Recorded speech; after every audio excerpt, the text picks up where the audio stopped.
इतिहास के पन्नों में कुछ कहानियां सिर्फ गुजरे हुए कल के किस्से नहीं होती, वे रोशनी होती है, सारी इंसानियत के लिए एक राह दिखाती है। करबला की कहानी भी ऐसी ही एक दास्तान है, हिम्मत, कुर्बानी और इंसाफ के लिए डटे रहने की एक दिल दहला देने वाली, फिर भी हौसला देने वाली कहानी। यह सिर्फ सदियों पहले इराक के तपते मैदानों में हुई एक घटना नहीं है, यह एक ऐसा सबक है जो पीढ़ियों तक गूंजता रहता है। यह हमें बताता है कि इंसान होने का असली मतलब क्या है, सच के मुश्किल रास्ते को चुनना, झूठ के आसान रास्ते के बजाय। करबला का नाम सुनते ही गहरे दुख की तस्वीरें सामने आती हैं, लेकिन साथ ही बेमिसाल बहादुरी की भी, जो दुनिया भर के लाखों लोगों को आज भी प्रेरित करती है। इस दर्द भरी कहानी के दिल में दो बिल्कुल अलग शख्सियतें हैं। एक तरफ थे इमाम हुसैन इब्न अली, पैगंबर मोहम्मद के प्यारे नवासे। वह अपनी मेहरबानी, अक्लमंदी और गहरी ईमानदारी के लिए जाने जाते थे। उन्होंने इस्लाम की सच्ची रूह को जिंदा किया, एक ऐसी रूह जिसमें रहमदिली, इंसाफ और विनम्रता थी। दूसरी तरफ था यजीद इब्न मुआविया, एक ऐसा आदमी जिसने जबरदस्ती हुकूमत हासिल कर ली थी और खलीफा बन गया था। यजीद का राज जुल्म, भ्रष्टाचार और इंसाफ और दीनदारी के उसूलों की खुली अनदेखी से भरा था, जो कौम की बुनियाद थे। वह नैतिकता के बिना ताकत और रहमदिली के बिना हुकूमत का प्रतीक था। टकराव एक सीधी फिर भी बहुत बड़ी मांग से शुरू हुआ। यजीद ने अपनी पूरी हुकूमत के लिए इमाम हुसैन से अपनी वफादारी का इकरार करने को कहा, ताकि उसकी हुकूमत को जायज माना जाए। यजीद के लिए यह इकरार या बैअत उसकी हुकूमत को मजबूत करने के लिए एक सियासी जरूरत थी, लेकिन इमाम हुसैन के लिए यह एक नामुमकिन बात थी। यजीद जैसे हुक्मरान की वफादारी का इकरार करना जुल्म की हिमायत करना होता। इसका मतलब एक ऐसे निजाम को सही ठहराना होता जो डर और जुल्म पर बना था। यह उनके दादा की तालीम के साथ धोखा होता, जिन्होंने मजलूमों के हक और एक नेक रहनुमा की अहमियत को बढ़ावा दिया था। हुसैन जानते थे कि जुल्म के सामने खामोश रहना उसकी हिमायत करना होता है। इसीलिए इमाम हुसैन ने अपना फैसला किया, एक ऐसा फैसला जो उनकी किस्मत को तय कर देता, लेकिन उनके उसूलों को बचा लेता। उन्होंने यजीद के हुक्म के सामने झुकने से इनकार कर दिया। उन्होंने ऐलान किया कि उनके जैसा शख्स यजीद जैसे शख्स को कभी कबूल नहीं कर सकता। यह इनकार ताकत या बगावत की चाहत से पैदा नहीं हुआ था, बल्कि यह दीन की रूह और कौम की भलाई के लिए एक स्टैंड था। वह जानते थे कि जो रास्ता वह चुन रहे थे वह खतरों से भरा था और एक बड़ी जाती अजाब की तरफ ले जाता। फिर भी उन्होंने सच को कायम रखने का फैसला किया, इंसाफ और इंसानी इज्जत के उसूलों को बचाने के लिए, चाहे कुछ भी कीमत चुकानी पड़े। उनकी यात्रा शुरू होने वाली थी, एक यात्रा जो किसी सल्तनत की तरफ नहीं बल्कि अमृता की तरफ थी। अपना फैसला लेने के बाद इमाम हुसैन जानते थे कि वह अब मदीना में, अपने शहर में महफूज नहीं रह सकते।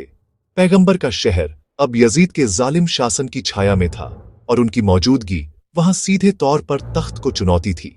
उन्हें कूफा के लोगों से खत मिले, जो आज के इराक का एक शहर है, जिन्होंने उनसे आने और उनका नेतृत्व करने की गुजारिश की, यजीद के जुल्म के खिलाफ अपना साथ देने का वादा करते हुए, उनकी बात पर भरोसा करते हुए और इसे लोगों की पुकार का जवाब देना अपना फर्ज मानते हुए इमाम हुसैन ने एक अहम सफर पर निकलने का फैसला किया।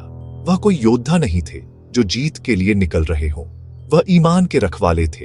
अपने पूरे परिवार के साथ यात्रा कर रहे थे, औरतें, बच्चे और उनके सबसे वफादार साथियों का एक छोटा सा समूह।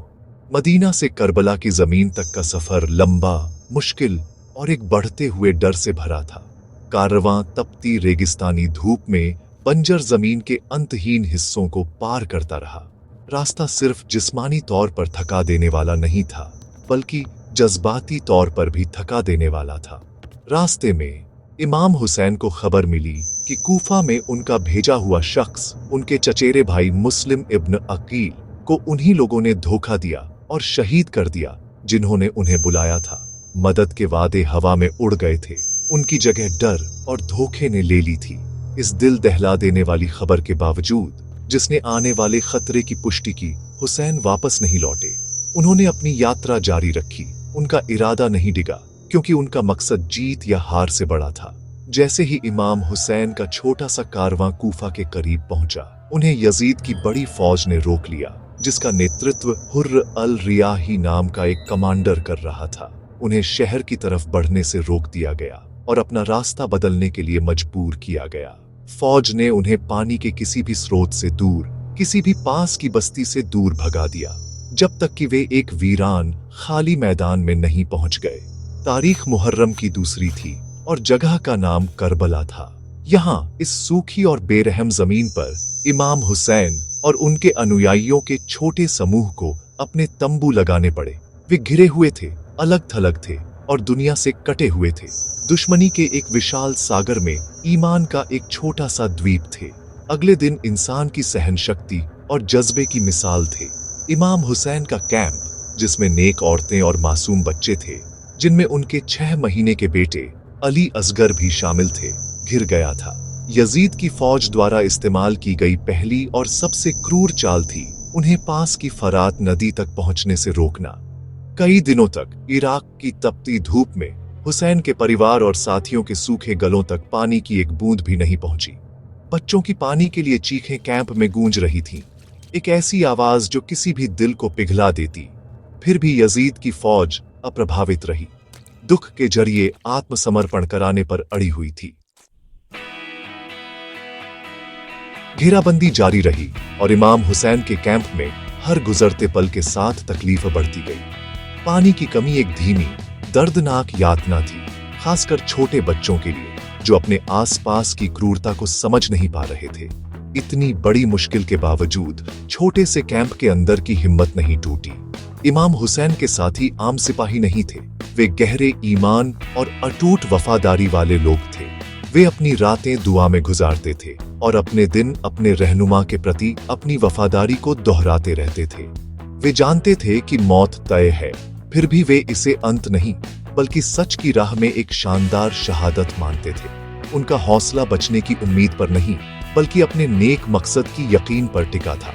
आखिरकार वह मनहूस दिन आ गया। यह मुहर्रम का 10वां दिन था, एक ऐसा दिन जो हमेशा के लिए आशूरा के नाम से जाना जाता है। इस दिन यजीद की फौज, जो हजारों में थी, इमाम हुसैन के 72 से ज्यादा साथियों के छोटे से दस्ते पर हमला करने की तैयारी कर रही थी। तादाद में फर्क हैरान करने वाला था। ये कोई लड़ाई नहीं थी, ये एक नरसंहार था जो होने वाला था। फिर भी इमाम हुसैन ने अपने दुश्मनों से आखिरी अपील की। वह उनके सामने खड़े हुए और उन्हें याद दिलाया कि वह कौन थे, उनके पैगंबर के नवासे। उन्होंने उनसे पूछा कि वे उनका खून क्यों बहाना चाहते थे। उनके शब्द उनकी जमीर को एक जबरदस्त पुकार थे, लेकिन उनके दिल लालच और डर से बंद हो चुके थे। जैसे ही लड़ाई शुरू हुई, इमाम हुसैन के साथियों ने ऐसी बहादुरी दिखाई जो एक दंतकथा बन गई है। एक एक करके वे युद्ध के मैदान में गए, शेर की तरह लड़ते हुए, अपने इमाम और उन उसूलों का बचाव करते हुए जिनके लिए वह खड़े थे। वे तादाद में बहुत कम थे, लेकिन जज्बे में नहीं हारे। एक साथी के छोटे बेटे से लेकर पैगंबर के बुजुर्ग दोस्त तक, हर एक ने शहादत को गले लगाने से पहले बहादुरी से लड़ाई लड़ी। वह दिन अविश्वसनीय कुर्बानियों से भरा था।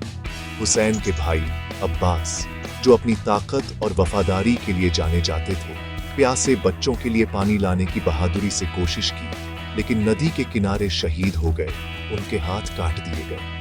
त्रासदी तब अपनी चरम सीमा पर पहुंची जब इमाम हुसैन ने अपने प्यारे लोगों को एक एक करके गिरते देखा। उनके किशोरावस्था के बेटे अली अकबर, जो पैगंबर से बहुत मिलते जुलते थे, बहादुरी से लड़े और शहीद हो गए। यहाँ तक कि उनके दुधमुहे बेटे अली असगर को भी बख्शा नहीं गया। बच्चे के लिए पानी की भीख मांगते हुए हुसैन ने उसे उठाया, लेकिन दुश्मन के तीर ने बच्चे के छोटे से गले को छेद दिया। आखिरकार जब उनके सभी साथी और पुरुष परिवार के सदस्य मारे जा चुके थे, इमाम हुसैन अकेले खड़े थे। जख्मी, प्यासे और गमगीन, वह बेमिसाल बहादुरी से लड़े जब तक कि वह भी गिर गए, करबला के मैदानों में शहीद हो गए। उनका आखिरी अमल खुदा के सामने समर्पण की दुआ थी। इमाम हुसैन और उनके साथियों की आशूरा के दिन शहादत कहानी का अंत नहीं थी, यह एक अनंत विरासत की शुरुआत थी। यजीद ने शायद जिस्मानी लड़ाई जीत ली थी, लेकिन उसे एक जबरदस्त नैतिक हार मिली जिससे उसका नाम कभी उबर नहीं पाएगा। नरसंहार का मकसद हुसैन के पैगाम की रोशनी को बुझाना था, सच को करबला की रेत में दफन करना था। हालांकि ठीक उलटा हुआ। उस रेगिस्तानी मैदान पर बहाया गया खून एक तहरीक को जिंदा कर गया जो आने वाली अनगिनत पीढ़ियों को प्रेरित करेगी। करबला की कहानी हुसैन के परिवार की बची हुई औरतों ने आगे बढ़ाई, खासकर उनकी बहन ज़ैनब ने, जिन्होंने त्रासदी की गवाह बनकर कूफा और दमिश्क के दरबारों में सच को सत्ता के सामने कहा। करबला का सबक सीधा फिर भी गहरा है और यह सभी धर्मों और पृष्ठभूमियों के लोगों के साथ गूंजता है। यह हमें सिखाता है कि हमेशा सच और इंसाफ के लिए खड़ा होना चाहिए, चाहे हालात कितने भी मुश्किल क्यों न हो। इमाम हुसैन के पास अपनी जान और अपने परिवार को बचाने का विकल्प था, बस एक जालिम के सामने झुककर। उन्होंने इसके बजाय एक उसूल के लिए सब कुछ कुर्बान करना चुना। उन्होंने दुनिया को सिखाया कि किसी इंसान की असली कीमत उसकी ताकत या दौलत में नहीं है, बल्कि सही के लिए खड़े होने की उसकी इच्छा शक्ति में है, खासकर जब ऐसा करना अलोकप्रिय या खतरनाक हो। उनका स्टैंड इस विचार का एक जबरदस्त खंडन था कि जिसकी लाठी उसकी भैंस। करबला की घटनाएं एक लगातार याद दिलाती हैं कि अन्याय अच्छे लोगों की खामोशी पर पनपता है। यह हर इंसान से कहता है कि वह सत्ता पर सवाल उठाए, जुल्म के खिलाफ आवाज उठाए और हाशिया पर पड़े लोगों और दबे कुचले लोगों का साथ दे। इमाम हुसैन और उनके परिवार द्वारा सहेड़ी गई प्यास सिर्फ पानी की जिस्मानी प्यास नहीं थी, ये जुल्म से सूखी दुनिया में इंसाफ की गहरी प्यास का प्रतीक थी। उनकी कुर्बानी कमजोरी का संकेत नहीं थी, बल्कि ताकत का अंतिम प्रदर्शन थी।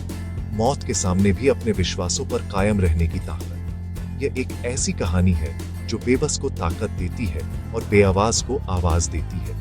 आज सदियों बाद करबला की याद दुनिया भर के लाखों लोगों द्वारा सालाना मनाई जाती है। यह मातम, चिंतन और उन मूल्यों के प्रति प्रतिबद्धता के नवीनीकरण का समय है जिनके लिए इमाम हुसैन जिए और मरे। उनकी विरासत किसी एक दिन या किसी एक समुदाय तक सीमित नहीं है, यह सारी इंसानियत के लिए एक सार्वभौमिक विरासत है। यह एक कालातीत दास्तान है, बहादुरी की एक कहानी जो हमें बताती है कि भारी बाधाओं का सामना करने पर भी सच के लिए खड़े होने वाले कुछ दृढ़ व्यक्ति ऐसा प्रभाव छोड़ सकते हैं जिसे समय कभी मिटा नहीं सकता।